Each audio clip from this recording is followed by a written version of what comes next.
ang tabangan ni Jesus nga byuda nagpasiuna ni pagpakita sa mahitabo sa iyang inahan nga si Santa Maria.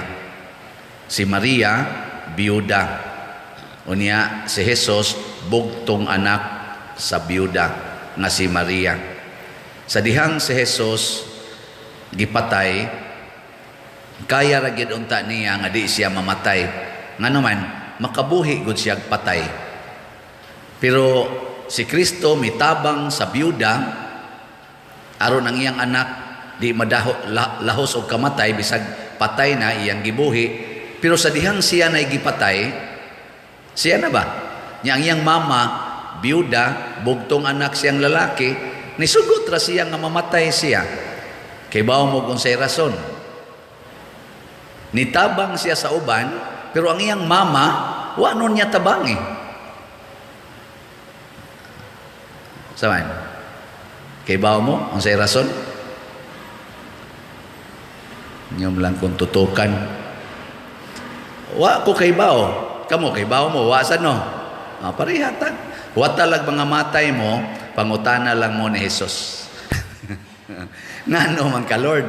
Nitabang ka sa uban niya, di man ka mutabang hinus imong mama nga gaminatay man sa to. Gahilak man sa to, nahapit mga mahurot ang luha ato ginilak.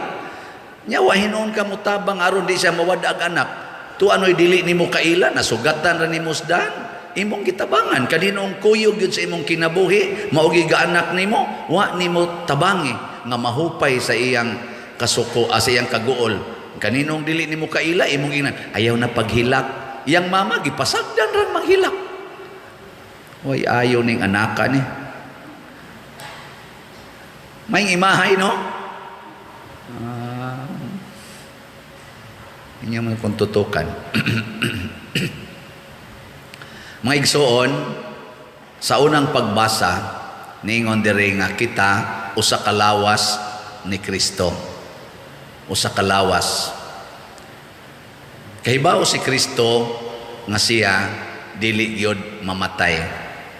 Nga ang iyang kamatayon katong gilansang siya sa cross, usa ra to ka akto sa kinabuhi niya. Usa ka akto ba? One act sa iyang kinabuhi. Pero ang iyang kinabuhi dili matapos tungod ni adtong one act. Usa ka aksyon. Mao na nga si Kristo mitugot nga patyon siya niadtong higayuna, wa niya buntuga ang kamatayon nga physical, kay kahibaw siya nga ang iya sang mama nahibaw nga dili siya mamatay. Ang lawas ni Kristo, labi na gid ang mystical body of Christ, dili mamatay. So si Kristo di ay sa dihang gilansang siya sa cross, wa siya mamatay.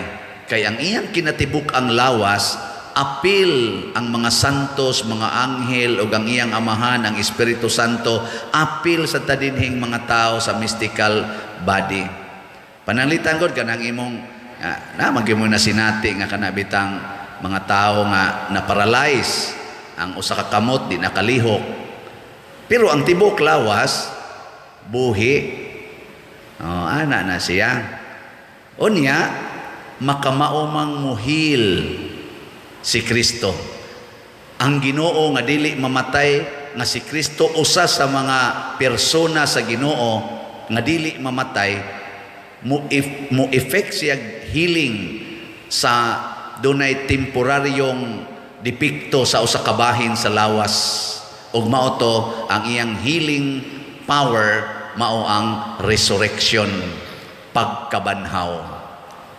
Sa dihang nabanhaw na siya, awa na, di na gyud mamatay. Og maunay angay natong isangyaw. Dili nang pagsentimental nga ang atong mga minatay hayaon gyud tagpila ka adlaw kay di gyud gusto nga mubuwag og tan-aw sa minatay. Ayaw part ka wa muuli pa manggutong tuas abroad pa dir kanus aman to muuli 15 days from now. 15 days hayaon ang minatay. Ayaw, wa na mahimuwag ang patay. part ta sa mystical body of Christ. Ilubong dayon ng patay, labing dugay, 3 days, ilubong na na. Ingka, nya dito siya kakita. Ay, magkita rata dito sa langit, kung malangit ta. Kay bisag makakita pa to siya igdayong lubong, malubong raman gyapon na, sentimental magud ang ato, dili pagtuo. Faith. Magkita tas langit, adto ta dito magkita, bisag abroad pa ka, di na kinahanglang mo tambong pa ka lubong, kundi jud ka makatambong sa lubong sa imong ginikanan o sa imong igsuon. Ang importante, ang imong igsuon nga gilubong, nasakop sa lawas ni Kristo. Nya ikaw sad nasakop sad ka sa lawas ni Kristo, kay magkuyog rata dito sa langit, magkita rata. Gilingi anay mong tupad be, pangutan ay na nasakop ka sa lawas ni Kristo. Nasakop ka, ingna. Kanang imong pagsigig pagpanglibak, nasakop pa ka anas lawas ni Kristo.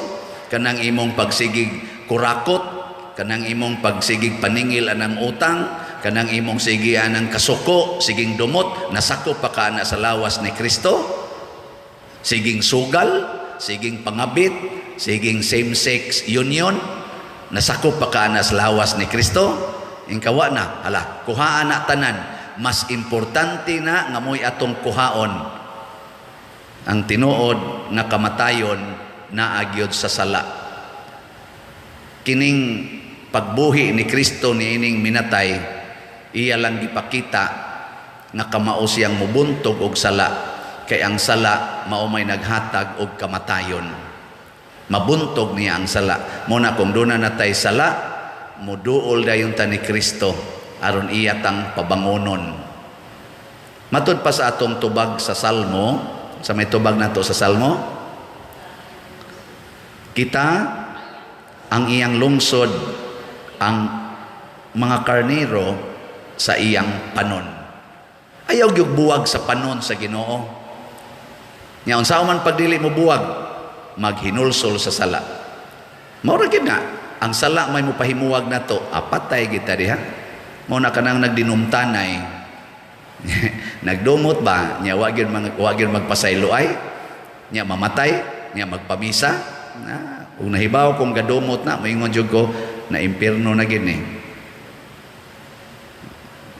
Hangtod ba namatay ba? May lang tong pagtinga-tinga tingali, itong hapit na mamatay, og nakapasaylo to siya. Hopefully, hinaot pa unta.